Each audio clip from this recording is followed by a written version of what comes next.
이상한 나라의 앨리스.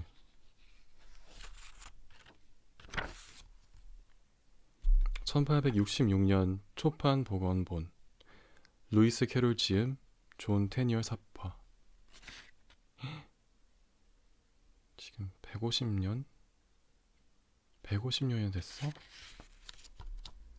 와, 대박이다. 오늘 집 근처에 있는 도서관을 처음 가서 고전이나 아니면 읽을만 하다 이런 책들을 잔뜩 빌려왔어요. 그런 책들 중에 처음으로 이상한 나라의 앨리스 조금 읽어보려고 합니다. 황급빛 햇살 내리쬐는 오후 내내 우리 배 한가로이 물 위를 미끄러지네. 고사리 손 서투르게 부질없는 손짓으로 부지런히 노를 저 정처 없이 떠도는 배를 이끄네. 아, 무정한 새 사람이여. 이다지도 꿈결 같은 시간. 작은 깃털 하나 날려버리지 못할 가늘은 숨결로 이야기를 조르다니 허나 남루한 목소리 하나가 어찌 새 혀에 맞설 수 있겠는가.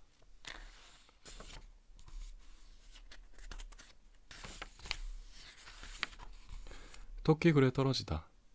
제1장. 앨리스는 할 일도 없이 언니 옆에 앉아만 있으려니 슬슬 따분해지기 시작했어요.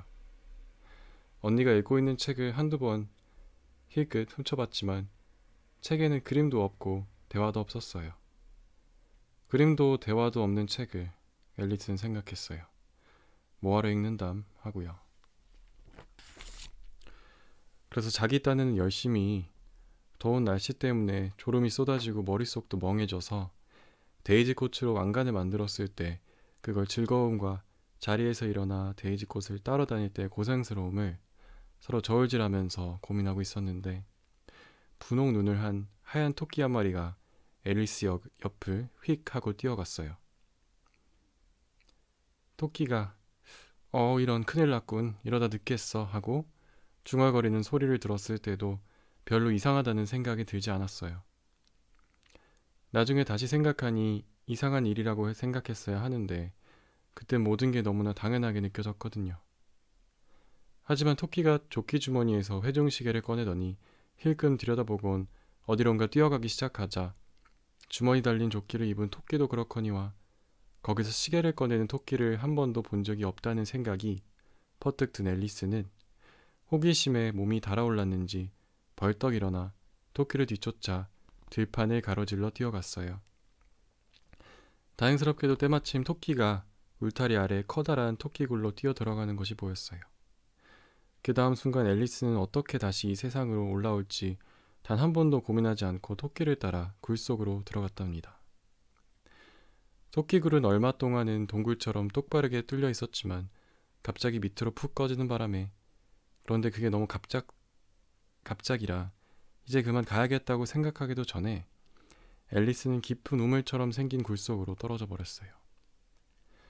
앨리스는 떨어지는 와중에도 주변을 이리저리 살펴보면서 이제 또 무슨 일이 생길까 이런저런 생각을 한참 동안이나 했어요. 그런 걸 보면 굴이 아주 깊거나 아주 천천히 떨어지고 있었나 봐요. 앨리스는 자기가 지금 어디로 떨어지고 있는 건지 알고 싶어서 아래를 내려다봤어요. 하지만 너무 깜깜해서 아무것도 보이지가 않았어요. 그래서 벽을 살펴봤는데 빽빽하게 들어찬 책장과 책꽂이가 눈에 띄었고요. 여기저기 지도하고 그림이 벽에 걸려있는 것도 보였어요. 앨리스는 떨어지면서 선반 위에 있던 병 한 개를 끄집어냈어요. 병에는 오렌지 마멀레이드라고 쓰여 있었는데 실망스럽게도 빈 병이었어요. 하지만 그냥 던져버리면 아래에 있는 누군가가 병에 맞아 죽을까봐 겨우겨우 선반 위에 도로 올려놓았답니다. 그래, 앨리스는 생각했어요. 이렇게 한번 떨어져 보면 계단에서 구르는 것쯤은 식은 죽 먹기일 거야. 가족들은 날더러 참으로 용감하다고 하겠지? 집은 꼭대기에 떨어졌다 해도 난 아무 소리도 내지 않을 거니까.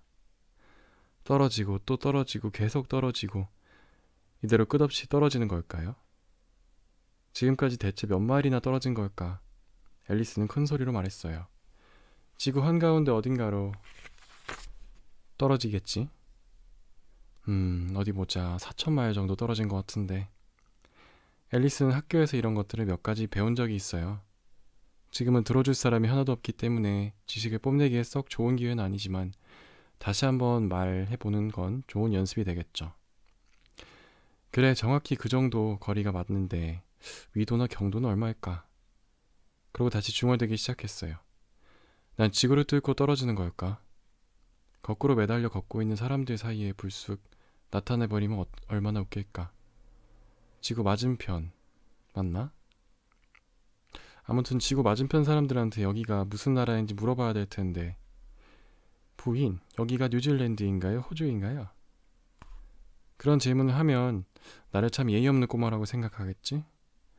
아니, 난 절대 물어보지 않을 거야. 아마 어딘가에 쓰여있는 걸 보고 알게 될 테니까. 떨어지고 또 떨어지고 계속 떨어지고 별다리 할 것도 없고 해서 앨리스는 또다시 짓거리기 시작했어요. 다이나가 오늘 밤 나를 무지무지 보고 싶어 할 거야. 다이나는 고양이에요. 가족들이 티타임 때 우유를 챙겨주는 거 잊지 말아야 할 텐데. 귀여운 다이나. 지금 나랑 같이 떨어지고 있다면 얼마나 좋을까. 공중에는 내가 질색하는 쥐는 없지만 박쥐는 잡을 수 있어. 박쥐랑 쥐랑 비슷하게 생겼을 거야. 근데 고양이가 박쥐를 먹나? 슬슬 졸음이 쏟아지기 시작한 앨리스는 비몽사몽간에 고양이가 박쥐를 먹나? 고양이가 박쥐를 먹나? 하다가 때로는 박쥐가 고양이를 먹나? 하면서 계속 중얼거렸어요. 하긴 어느 질문에도 대답을 할 수 없으니 뭐가 뭘 먹든 상관은 없었지만요. 앨리스는 꾸벅꾸벅 졸다가 꿈을 꾸기 시작했어요. 다이나와 손을 잡고 걸어가면서 진지한 표정으로 다이나, 바른 대로 말해줘. 박쥐 먹어봤니? 하고 막 물어보려는 순간 쿵 하고 마른 나뭇잎 더미 위로 떨어졌는데 이제야 다 떨어진 거였어요. 다친 데는 없었어요. 앨리스는 곧바로 일어나 위를 올려다보았지만 위쪽은 너무 깜깜했어요. 앞쪽으로 긴 통로가 하나 있었는데 하얀 토끼가 후다닥 뛰어가는 게 보였어요. 우물쭈물할 시간이 없었어요. 앨리스는 바람처럼 토끼를 쫓아갔어요. 토끼가 모퉁이를 휙 돌 때 오, 내 귀들아, 수염들아, 점점 늦어지는구나 하고 중얼대는 소리를 겨우 들을 수 있었답니다. 앨리스는 토끼 바로 뒤까지 따라붙었지만 모퉁이를 돈 다음에는 보이지 않았어요. 정신을 차리고 보니 앨리스는 길고 천장이 낮은 복도에 서 있었는데 지붕에 일렬로 쭉 매달린 등불이 복도를 환하게 밝혀주었어요. 복도는 여러 개의 문으로 둘러싸여 있었어요. 이쪽 벽에서 저쪽 벽까지 문을 하나하나 열어봤지만 전부 잠겨 있었어요. 시무룩해진 앨리스는 어떻게 나갈지 생각하면서 복도 한가운데로 걸어갔어요. 그러다 다리가 셋 달린 유리탁자를 발견했는데 그 위에는 작은 황금색 열쇠 말고는 아무것도 없었어요. 아마 복도에 있는 많은 문 중에 하나를 열 수 있는 열쇠가 아닐까 앨리스는 생각했죠. 하지만 열쇠 구멍이 너무 큰 건지 아니면 열쇠가 너무 작은 건지 둘 중 하나겠지만 아무튼 문은 하나도 열리지 않았어요. 그렇게 다시 한 바퀴를 돌고 나니까 분명 아까까지는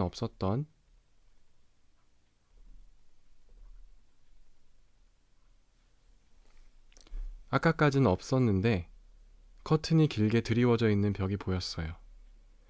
그리고 커튼 뒤에는 높이가 15인치쯤 되는 작은 문이 하나 있었어요.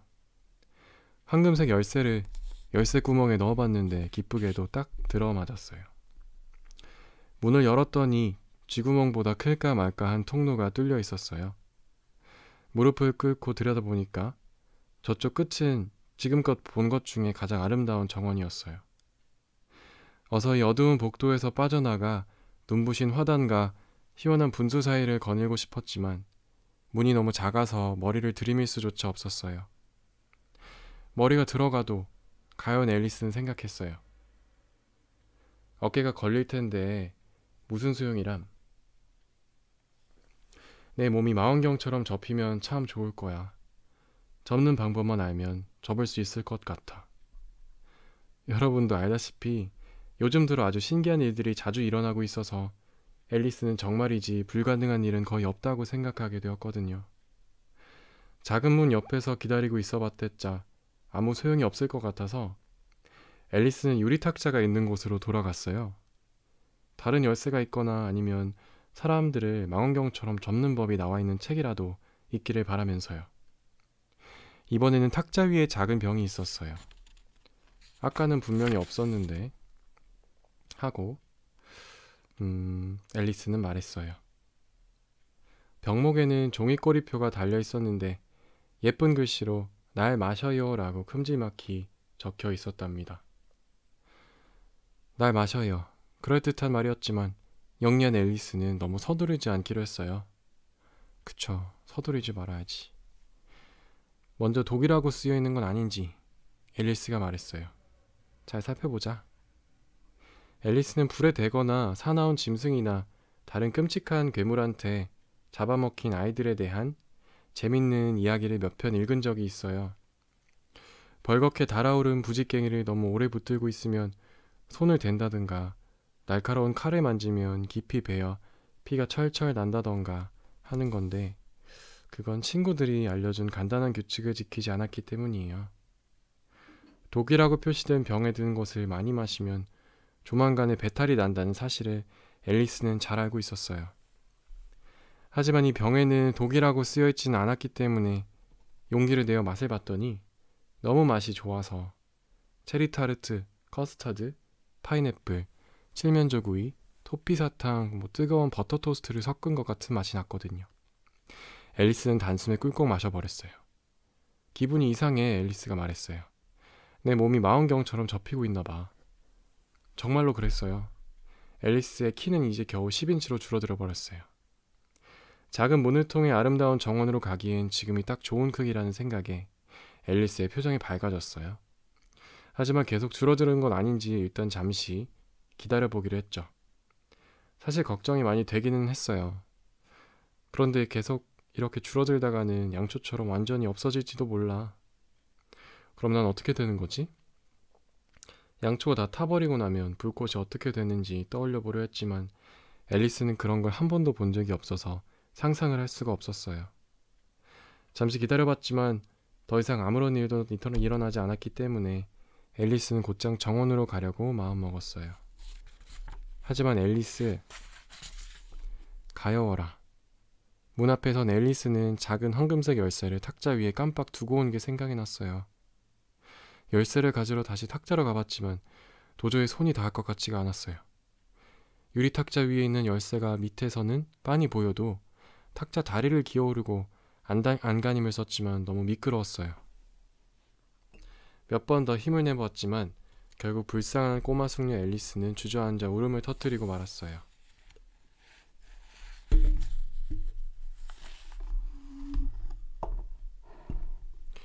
이봐 꼬마 숙녀야.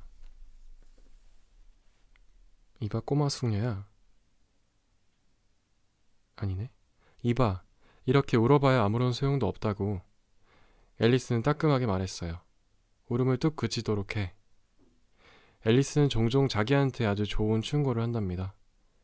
아, 자기한테 얘기한 거구나. 가끔은 눈물이 쏙 빠질 만큼 호되게 꾸짖기도 하죠.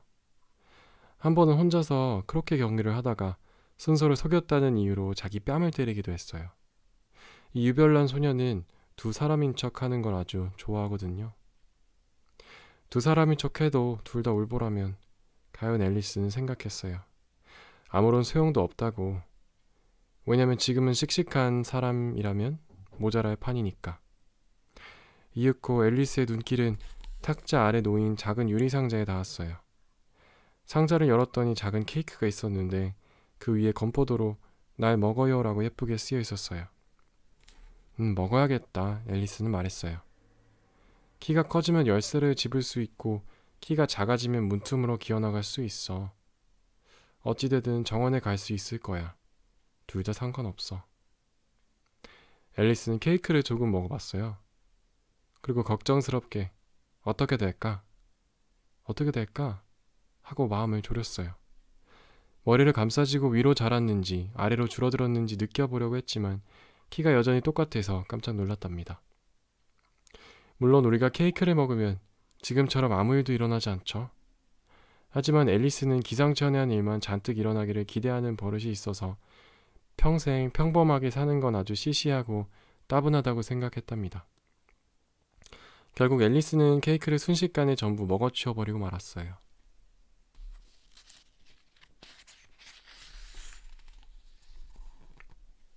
제2장 눈물 웅덩이. 이상해지고 점점 더 있어. 앨리스는 소리쳤어요. 너무 놀라서 말하는 순서를 깜짝 잊어버렸어요. 내가 세상에서 제일 큰 망원경처럼 늘어나고 있어. 잘 가거라 나의 발이여 안녕. 앨리스가 발을 내려다보니 발은 점점 더 멀어지고 있었고 마침내 거의 보이지 않게 됐어요. 가엾은 나의 발들아, 이제 누가 양말이며 신발을 신겨줄까? 나는 도저히 못할 것 같구나. 너희를 돌봐주기엔 난 너무 멀리 떨어져 있어. 발들아, 이제 너희 스스로 해야 돼. 하지만 나도 발들한테 잘해줘야겠지? 앨리스는 생각했어요. 그렇지 않으면 내가 가고 싶은 쪽으로 걸어가지 않을 테니까. 그래, 크리스마스 때마다 새 신발을 한 켤레씩 사줘야겠다. 그리고 어떻게 선물을 할지 계획을 세웠어요. 배달원이 가져다 줘야 하는데. 앨리스는 생각했어요.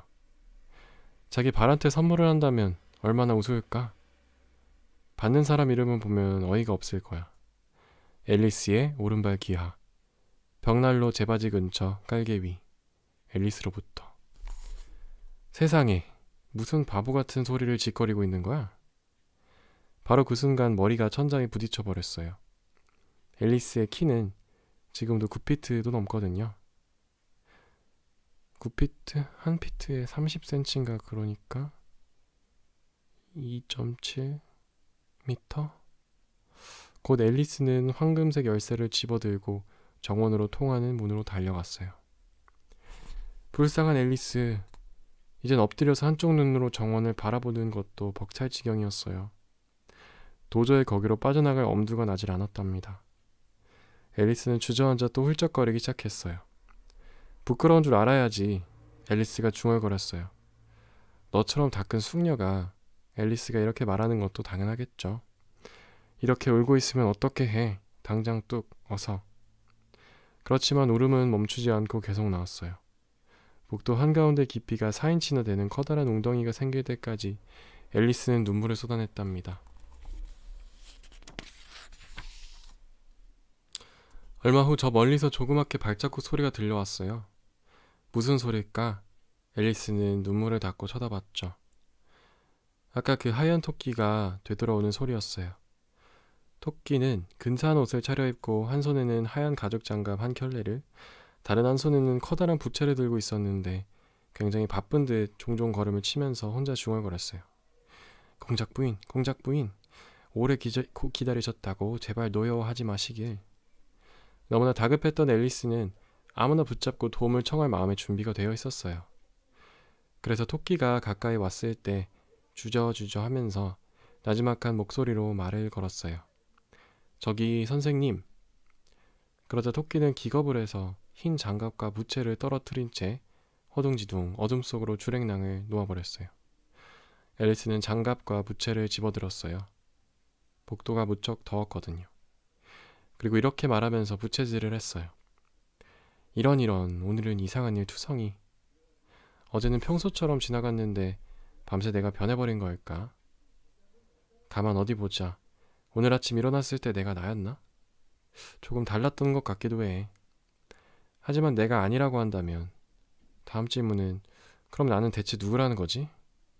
아, 이거 참 대단한 수수께끼구나. 앨리스는 자기가 혹시 친구들 중 누군가로 변해버린 건 아닌지 알아보려고 동갑내기들을 모조리 떠올리기 시작했어요. 에이다가 아닌 건 확실해. 앨리스가 말했어요. 걔는 긴 곱슬머리인데 내 머리는 하나도 곱슬거리지 않으니까. 그리고 메이블린일 수도 없어. 난 뭐든지 알고 있는데 걔는 맞아. 걔는 아는 게 별로 없잖아. 게다가 걘 걔고 난 나야. 이런, 뭐가 이리 복잡해. 내가 알고 있던 것들을 시험해봐야겠는걸? 어디 보자. 4, 5, 12. 46, 23, 472 이런. 이렇게 해서는 20까지 갈 수가 없겠어. 그렇지만 구구단은 중요하지 않아. 지리로 확인해보자.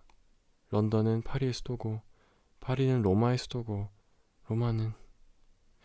아니야, 전부 틀렸어. 확실해. 난 메이블이 된 거라고. 꼬마 악어라는 시를 외워봐야겠다. 마치 낭독 수업을 박는 것처럼 앨리스는 두 손을 무릎 위에 포개놓고 시를 읊기 시작했어요.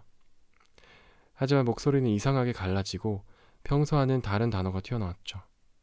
귀여운 꼬마 악어, 빛나는 꼬리를 뻗어 황금빛 등딱지에 나의 강물을 끼얹네. 어찌나 기분 좋은지, 어찌나 입을 크게 벌리는지 작은 물고기들을 아가리로 맞아들이네. 단어가 틀린 것 같아. 가연 앨리스는 다시 눈물이 그렁그렁해져 말했어요. 결국 난 메이블이 된 게 틀림없어. 그럼 돌아가서 좁아터진 집에서 살아야 하고 가지고 놀 장난감도 없어. 아, 배워야 할 것도 너무 많을 거야. 안 돼. 마음을 정했어. 내가 메이블이라면 난 땅 밑에 계속 있을 거야. 사람들이 머리를 들이밀고 얘야 다시 올라오렴 하고 말해도 아무 소용없어. 난 이렇게 말할 거니까. 저는 누군가요? 그걸 먼저 알려주세요. 만약 그 사람이 되는 게 마음에 들면 올라갈게요. 마음에 안 들면 다른 사람이 될 때까지 여기에 있으라고요. 하지만 세상에, 갑자기 눈물을 왈칵 쏟으며 앨리스가 울음을 터뜨렸어요. 사람들이 머리를 들이밀어 주기라도 하면 좋겠어. 여기에 혼자 있는 건 너무 따분하다고. 그렇게 말하면서 손을 내려다봤는데 놀랍게도 앨리스는 토끼가 떨어뜨리고 간 하얀 장갑 한 짝을 끼고 있는 게 아니겠어요. 어떻게 된 거지? 앨리스는 생각했어요. 다시 작아지나 봐. 앨리스는 자리에서 일어나 탁자에 키를 대보러 갔어요. 그랬더니 짐작대로 지금은 키가 2피트로 작아졌고 여전히 빠른 속도로 작아지고 있었어요. 그 원인이 손에 들고 있던 부채 때문이라는 것을 앨리스는 곧 알아차렸답니다. 앨리스는 완전히 줄어들어 없어지기 바로 직전에 부채를 재빨리 내던졌어요. 겨우 살았네. 앨리스는 말했어요. 갑작스런 변화에 많이 놀라긴 했지만 아직 사라지지 않고 남아있어서 기뻤답니다. 이제 정원으로 가야지 하고는 이는 힘껏 작은 문을 향해 뛰어갔어요. 그런데 맙소사 작은 문은 다시 닫혀 있었고 황금색 열쇠도 아까 마찬가지로 유리 탁자 위에 놓여 있었어요. 갈수록 태산이네. 불쌍한 앨리스는 생각했어요. 아까보다 더 작아졌잖아. 정말 짜증나. 짜증난다고. 이렇게 말하는 찰나 발이 미끄러지고 다음 순간 풍덩. 앨리스는 소금물에 빠져 턱만 내놓고 있었어요. 바다에 빠졌구나. 이럴 땐 기차를 타고 집에 돌아갈 수 있어 하는 생각이 퍼뜩 떠올랐어요. 앨리스는 딱 한 번 바닷가에 간 적이 있어요. 바닷가에는 수많은 이동식 탈의실과 나무삽으로 모래장난을 하는 아이들이 있었어요. 그리고 줄지어 늘어선 민박집 뒤로 기차역이 있는 것을 보고 이 세상 바닷가는 어딜 가더라도 마찬가지일 거라는 일반적인 결론을 도출한 거예요. 그러나 그건 바다가 아니라 자기 키가 9피트였을 때 흘린 눈물이 고여 생긴 웅덩이라는 걸 곧 깨달았어요. 너무 많이 울지 말 걸 그랬어. 나가는 길을 찾으러 이리저리 헤엄치면서 앨리스가 말했어요. 지금 난 내가 흘린 눈물에 빠져 죽는 벌을 받는 거야. 정말 얼토당토 않은 일이야. 하지만 오늘은 얼토당토 않은 일투성이. 바로 그때 웅덩이 저쪽에서 뭔가 첨벙거린 소리가 들렸어요. 앨리스는 무슨 소린지 알아보려고 가까이 헤엄쳐 갔어요. 처음엔 바다코끼리나 하마일 거라 생각했지만 자기가 지금 아주 조그맣다는 사실이 떠올랐어요. 그리고 그것이 자기처럼 발을 헛디뎌 물에 빠진 생쥐라는 것을 곧 알아차렸어요. 이 생쥐한테 말을 걸어봤댔자 앨리스는 생각했어요. 아무 소용없겠지. 하긴 여긴 모든 게 다 이상하니까 생쥐도 말을 할 것 같다는 생각이 들긴 해. 아무튼 해봐서 나쁠 건 없겠지. 앨리스는 생쥐에게 말을 걸기 시작했어요. 생쥐야, 이 웅덩이에서 나가는 길을 알고 있니? 헤엄쳐 다니는 것도 이젠 지쳤구나, 생쥐야. 생쥐한테는 이런 식으로 말하는 게 맞다고 생각했어요. 생지한테 말을 걸어본 적은 없지만 오빠의 라틴어 문법 책에는 생지는 생지에게 생지를 생지야 라고 나와 있는 걸 본 적이 있거든요. 공부를 안 했네. 생지는 앨리스를 한번 훑어보고 한쪽 눈을 찡긋 윙크를 하는 것 같았는데 한마디도 말은 하지 않았어요. 아마 영어를 못 알아듣나 봐. 앨리스는 생각했어요. 정복왕 윌리엄 시대 때 건너온 프랑스 생지일 거야. 그래서 다시 말을 걸었죠. 오에마 샤트. 이렇게 말하는 게 맞나? 프랑스어 교과서 맨 처음에 나오는 문장으로요. 갑자기 생지는 물 위로 펄쩍 뛰어오르더니 무서워서 벌벌 떠는 것 같았어요. 미안해요.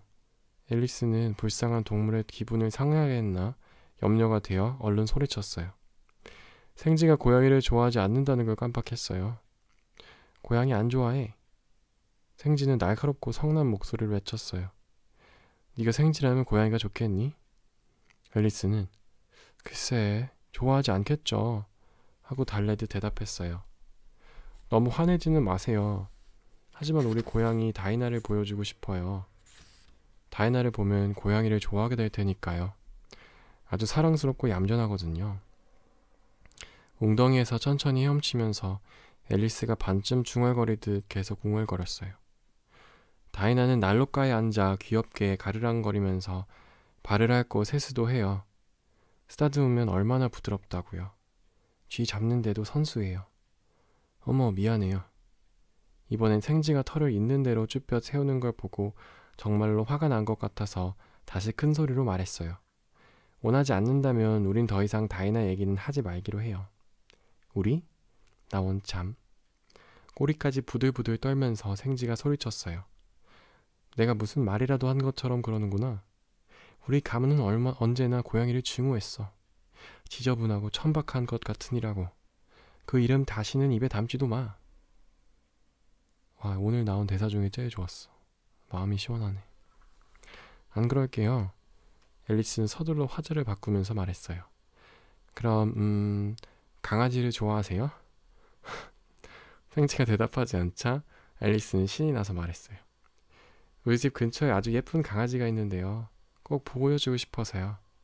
작고 반짝거리는 눈을 한 강아지인데 털이 아주 길고 곱슬거려요.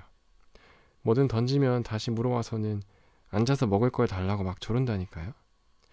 그리고 다른 것도 잘하는데 그 절반도 기억 못하겠어요. 강아지 주인은 어떤 농부 아저씨인데 말이죠. 아주 쓸모가 많다는 거예요. 100파운드는 될 거라나요? 쥐도 몽땅 잡는다고. 미안해요. 앨리스가 풀죽은 소리로 말했어요. 아이, 매겼네 이거. 내가 또 화나게 했나봐. 왜냐하면 생지가 눈물 웅덩이에 물살을 일으키면서 이는 힘을 다해 앨리스로부터 멀리 헤엄쳐 도망치고 있었거든요. 다시 돌아와요. 원치 않는다면 고양이랑 강아지 얘기는 하지 않을게요. 이 말을 듣고 생지는 다시 천천히 헤엄쳐 돌아왔어요. 생지의 얼굴은 창백했어요. 쥐는 낮고 떨리는 목소리로 말했어요. 물가로 가자. 내 이야기를 들려주지. 그럼 내가 왜 고양이랑 강아지를 싫어하는지 알게 될 거야. 물에 빠진 새들과 동물들 때문에 웅덩이가 점점 복잡거려서 슬슬 나가야 할 때가 된 것 같았어요. 오리, 도도새, 앵무새, 새끼 독수리, 그리고 신기한 동물들도 몇몇 섞여 있었어요. 앨리스가 앞장서자 다른 동물들도 전부 물가로 헤엄쳐 갔어요. 그 다음에는 정말 올빼미랑 도도새랑 개도 있고 비버도 있고 앵무새도 있고 그런 사파가 엄청 예쁘게 그려져 있네. 사파가 진짜 예쁘다.